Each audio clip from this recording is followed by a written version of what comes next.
ایک بادشاہ اپنے موز اور گھوڑے پر سوار تھا۔ گھوڑا کسی وجہ سے تو بادشاہ سر کے بل زمین پر گر گیا اور اس کی گردن کی ہڈی کے مہرے ہل گئے۔ اب وہ گردن کو حرکت دینے پر بھی قادر نہ رہا۔ شاہی طبیبوں نے اپنی طرف سے سر توڑ کوششیں کی مگر وہ بادشاہ کا علاج نہ کر سکے۔ ایک دن یونان کا ایک حکیم بادشاہ کے پاس آیا اور اس قدر جاں فشانی سے علاج کیا کہ بادشاہ ٹھیک ہو گیا۔ علاج کے بعد وہ حکیم اپنے وطن لوٹ گیا۔ کچھ عرصے بعد وہ دوبارہ بادشاہ کے وطن میں آیا تو سلام کے ارادے سے شاہی دربار میں حاضر ہوا۔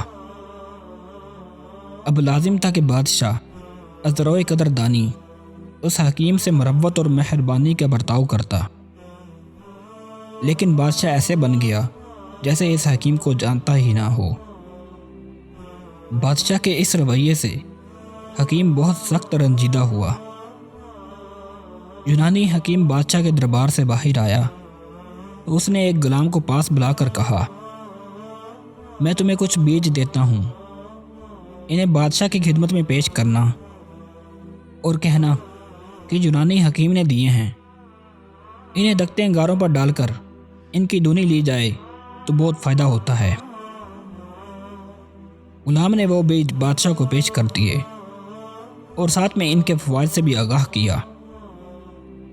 بادشاہ کے حکم سے فوراً دکھتے انگارے پیش کیے گئے، مگر جب بیج انگاروں پر ڈال کر بادشاہ نے دھنی لی تو اسے ایک زوردار چھینک آئی جس سے اس کی گردن کے مہرے پھر سے پرانی حالت میں چلے گئے۔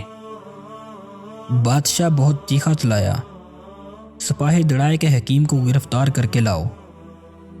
باوجود بہت تلاش و بسیار کے اس حکیم کا کچھ پتہ نہ چلا۔